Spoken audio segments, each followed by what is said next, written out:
नमस्कार, हमारे social media network news धारा पर आपका बहुत स्वागत है। मैं हूं आपके साथ प्रियंका मिश्रा। और मथुरा शाही ईदगाह मामले में बुधवार में सुप्रीम कोर्ट में सुनवाई हुई और उसके बाद सुप्रीम कोर्ट में सुनवाई के बाद एक बार फिर से अगली सुनवाई तक सर्वे पर कोर्ट के द्वारा रोक लगा दी गई है। माननीय सुप्रीम कोर्ट का कहना है कि अप्रैल माह के पहले सप्ताह में एक बार फिर से सुनवाई का सिलसिला शुरू हो सकता है और तब तक सर्वे पर जो रोक लगाई गई है वो इसी तरह जारी रहेगी।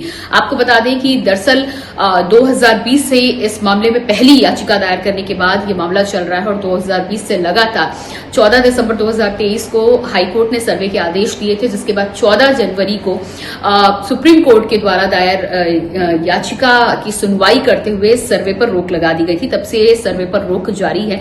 इसी बीच में कुछ टीम के द्वारा सर्वे और रिपोर्ट जो उनके पास मौजूद है उसे रखा भी गया है। हिंदू पक्ष यहां पर चाहता है कि सर्वे पूरी तरह से यहां पर हो और हिंदू पक्ष के अधिवक्ता हरिशंकर जैन का भी कहना है कि सर्वे होने से कई तथ्य निकलकर सामने आएंगे। लेकिन मुस्लिम पक्ष लगातार इस पूरे मामले में प्लेसेस ऑफ वर्शिप एक्ट 1991 तक हवाला देता है। साथ ही साथ उनका यह भी कहना है कि 1968 में जब से यहां पर समझौता हुआ उसके बाद अब 60 साल के बाद इस तरह की कार्रवाई उन्हें नागवार नहीं है और ऐसे में हिंदू और मुस्लिम पक्ष के बीच लगातार ये मामला खिंचता चला रहा है। आपको बता दें कि महत्वपूर्ण फैक्ट इस पूरे मामले में क्या कुछ है। तो ये पूरा मामला 13.37 एकड़ जमीन के मालिकाना हक को लेकर है, जिसमें 11 एकड़ हिंदू पक्ष के पास पहले से है, जिसमें मंदिर परिसर का निर्माण हो चुका है, मंदिर बना हुआ है और लोग दर्शन करने के लिए वहां पहुंचते हैं।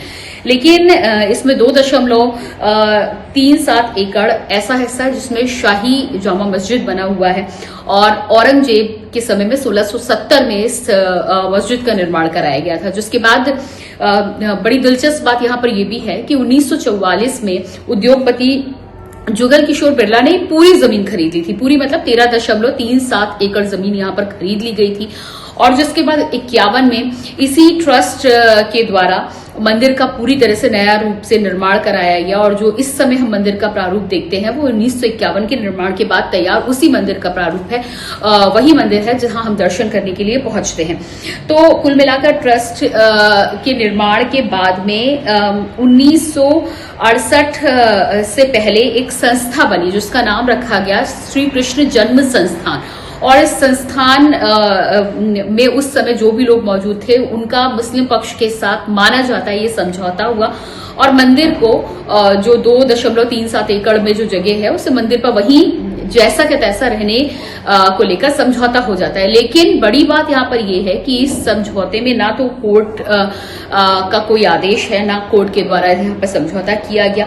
इस समझौते का कानूनी वजूद कुछ नहीं है, जिसको लेकर अब हिंदू पक्ष लगातार इस बात पर सवाल उठा रहा है, जबकि मुस्लिम पक्ष इसी समझौते को मानने की बात कर रहा है। साथ ही साथ हिंदू पक्ष का यह भी कहना है कि श्री कृष्ण जन्म संस्थान ने उस समय जो समझौता किया उसे रद्द कर वो आगे कोर्ट के द्वारा इस पूरी लड़ाई में आगे बढ़ना चाहते हैं और कोर्ट के फैसले को मानना चाहते हैं। तो ये तो यहाँ रहा खासतौर से विवाद की जो वजह है, मुख्य वजह है 2.37 एकड़ जो जमीन है। अब उसको लेकर अलग अलग तरह से हवाला दिया जाता है। कुल पूरे मामले में अभी तक 18 याचिकाएं दाखिल कर ली गई हैं, जिसके बाद हाईकोर्ट ने इन सभी याचिकाओं को एक साथ संलग्न कर लिया था, जिसके बाद भी मुस्लिम पक्ष सुप्रीम कोर्ट में पहुंचा और उनका कहना कि अलग अलग याचिकाएं हैं तो एक साथ सुनवाई नहीं होनी चाहिए। सुप्रीम कोर्ट ने कहा कि ये सभी याचिकाएं हिंदू पक्ष और मुस्लिम पक्ष को लेकर मथुरा और शाही ईदगाह पूरे मामले को लेकर हैं, तो ऐसे में एक साथ सुनवाई होने में उन्हें कोई दिक्कत या तकलीफ नजर नहीं आती। एक साथ सुनवाई आने में क्लैरिटी ज्यादा रहेगी। एक फैसले से दूसरे फैसले का जो कनेक्शन है उसको लेकर एक कोर्ट से दूसरे कोर्ट लोगों को भटकना नहीं पड़ेगा।